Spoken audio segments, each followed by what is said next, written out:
Good afternoon mga ka-extreme. Nandito tayo ngayon sa Yarda sa Malinta. Titingin kasi yung kliyente ko ngayon ng mini dump. Gusto niya mga Isuzu lang na Japan surplus na truck. So dito ko siya dinala kasi nandito yung mga mini dump namin. At the same time yung mga Isuzu na Japan surplus. So yun, pag tumingin kami rito mamaya, check natin kung papayag si client masama sa vlog. Eto, tumitingin na ako ngayon kasi nandito na kagad ako. Siguro from office papunta rito mga nasa less than 20 minutes lang from Balintawak. So ito forward size naman to na mini dump. So most likely yung mga ano to. Ito forward size na mini dump. So drop side pala, 6 stud. Ayan na. Sariwa din. Sariwa. Ito mga kailangan sa hardware. Ito rin ang mga drop side. Cab and chassis. Ayun. Ito Isuzu rin. 6 stud. 5 stud.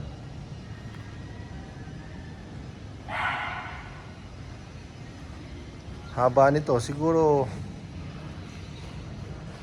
nasa 14 to 16 to siguro. 14 feet. 14 foot. 14 footer. Na drop side. Isuzu. 5 stud. Ito mga cargo. Wing van. 10-wheeler. Yun may boom truck. 6-wheeler din na boom truck. Yan natin nung mapili niya rito. Ito forward size din na wing van.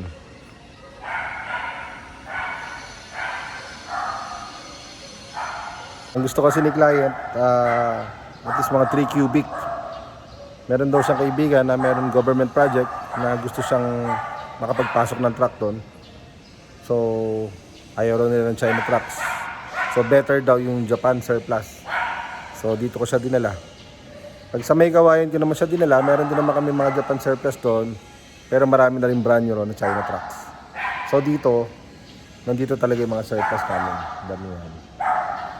Yan mamaya, ipakikita ko pa sa inyo iba.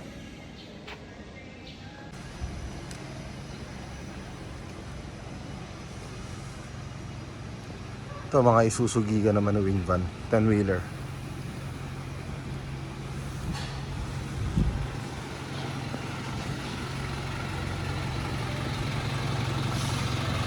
Mga drop side.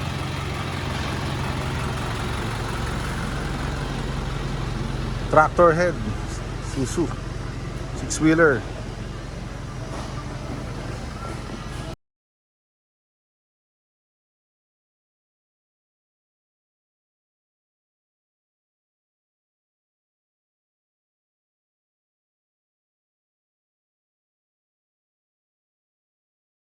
Ito forward size na wing van 6-wheeler. Yan, nakabukas siya. Para makita niyo yung loob.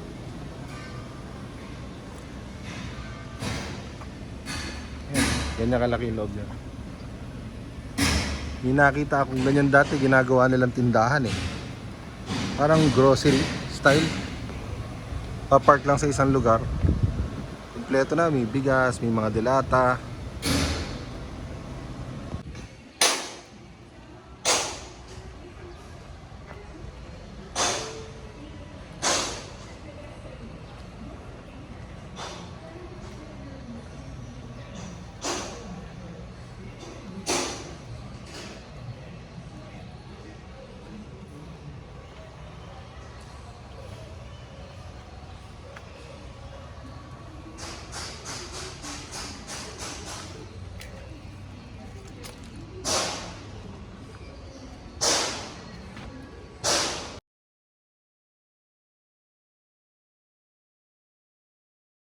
Ito, Isuzu na drop side.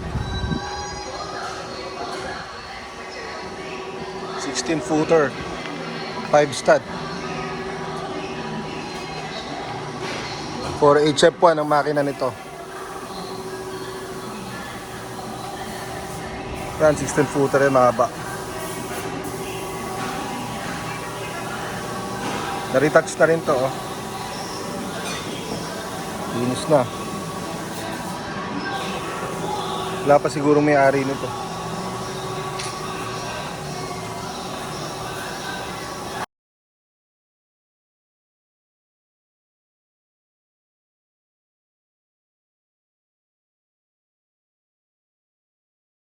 Ito naman, Isuzu na Elf. Drop side din, ayan, oh. So, kailangan nito retouch lang. Wow!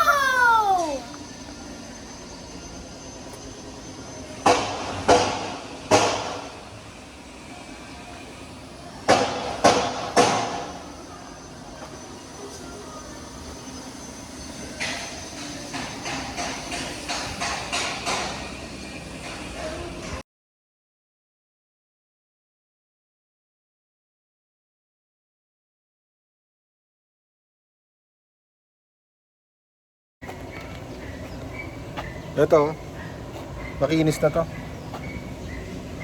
Ito mga mini dump. Baka ito sakto na sa client.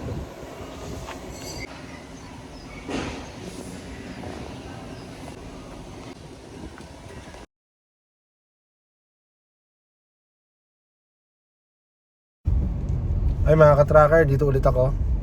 Kanina, nakapili na yung kliyente. Good news. Mini dump. Napili niya yung 4HF1 na Isuzu 5 stud na mini dump. So eto, pauwi na. Ayan, medyo traffic lang. Medyo pahapon na eh. It's already 4:34. Gagawin namin, hiningi ako na ng requirement si client para mamaya magpasa ako ng application form sa kanila, ma-fill up pa nila. Once na na-provide na nila yung mga requirements, submit ko na kagad kay financing. Sana ma-approve kagad. Kasi yung truck ready na eh. Actually, baka bukas, pag-reserving ko na rin si client para hindi kami maunahan sa unit na napili nila. Para paglabas ng approval, mabayad na ng down si client, pirma ng chattel mortgage at saka ng promissory note. Yun na. Good to go na. Eh, sakto, may pagpapasukan na kagad sila na... Sakto pa naman, may pagpapasukan na kagad sila ng unit. So, wala nang pag-aantayin masyado si client. Kikita na kagad sa kanilang bagong business. Paano guys? Basta laging keep on watching, ha. Paki-support din yung aking YouTube channel. Paki-like and share. Ganun din, pa-subscribe na rin po. Till next time po. Thank you and God bless.